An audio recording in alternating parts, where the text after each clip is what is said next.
Humanly impossible बात है कि आप सारे 6 के 6 पेपर बिल्कुल प्रतिबिंब जैसे होता है ना, दर्पण का प्रतिबिंब वैसे बना दो, नहीं बन सकते। एक ह्यूमन टेंडेंसी होती है कि थोड़ा बहुत बदलाव रह जाता है। ये मैथ्स नहीं है, खाली साइंस मैथ्स नहीं है, इसमें आर्ट्स भी है, कई सारी चीज़ें हैं, जहाँ पर कि ये पॉसिबल नहीं है कि वो सारे क्वेश्चन एक से हो जाएँ, तो वो भी संभव नहीं है। यानी कि कुछ ना कुछ फ़र्क तो हर पेपर में रहेगा ही रहेगा। तो यानी कहने का मतलब है किसी पारी में पेपर टफ आएगा, किसी पारी में ईज़ी आएगा। लेकिन किस हिस्से में ईज़ी पेपर आएगा, किसके हिस्से में टफ पेपर आएगा, ये एक किस्मत की बात होती है। अब ये कार्रवाई हो जाएगी, होने के बाद में फिर उसके मार्क्स हम लेते हैं। ये पूरी एक स्टैटिस्टिकल प्रक्रिया होती है, जो एक्सपर्ट के द्वारा की जाती है, और फिर डिसाइड किया जाता है कि किस पारी का पेपर आसान था, किसका डिफिकल्ट था। कैसे पता लगता है? हम उस पारी का उसका मीन निकालते हैं, एवरेज निकालते हैं, और उसमें स्टैंडर्ड डेविएशन निकालते हैं। उसके आधार पर पता पड़ता है कि किस पारी का पेपर आसान था, किसका टफ। जिसका पेपर का पारी का पेपर आसान होगा वहाँ पे ज़्यादा औसत आएगा, जहाँ पर टफ होगा वहाँ कम आएगा।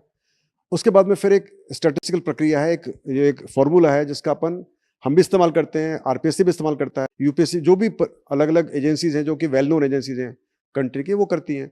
और इस फॉर्मूले को कोर्ट के अंदर भी, कोर्ट को शायद सुप्रीम कोर्ट के अंदर भी इसको चैलेंज किया गया, वहाँ पे भी इसको सही पाया गया। तो एक यूनिवर्सल फॉर्मूला है जो कि हमेशा से यूज़ करते आए हैं, हमने पहले भी यूज़ किया हुआ है। अभी सीईटी के अंदर भी हमने यूज़ किया था। सिर्फ सीईटी में फ़र्क ये था कि वहाँ पर बहुत ज़्यादा बच्चे पास हो गए, इसलिए किसी को अखरा नहीं और ज़्यादा फ़र्क भी नहीं पड़ा। लेकिन पटवारी परीक्षा जो पहली बार हुई थी, उसके अंदर भी ऑलमोस्ट सेम तरह का था कि नंबर काफ़ी बढ़े थे, 8-10 नंबर बढ़े थे, 8-10 नंबर कम हुए थे। उसके अंदर भी फ़र्क 20 नंबर का हो गया था। इसमें अपना कोई कंट्रोल नहीं होता है, ये सब एक साइंटिफिक तरीके से होता है, बहुत ही well tested, well proven system है, जिसकी वजह से मार्क्स घटते और बढ़ते हैं। तो जिस पारी का पेपर आसान होता है, वहाँ के उनके बच्चों के मार्क्स कम होते हैं। जिस पारी का पेपर डिफिकल्ट होता है, उस पारी के बच्चों के मार्क्स जुड़ते हैं। तो उस हिसाब से पूरी कार्रवाई की गई, उसके आधार पर फिर रिजल्ट बनाया गया है।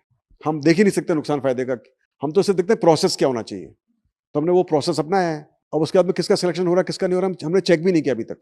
ना हम चेक कर पाते हैं, ना हमको चेक करना चाहिए, क्योंकि ये प्रोसेस है। हम ये थोड़ी कि मान लो ज़्यादा बच्चे सेलेक्ट हो तो हम चेंज कर दें प्रोसेस को। वो कोई सिस्टम नहीं, जो फॉर्मूला बना है उसको यूज़ करना पड़ेगा।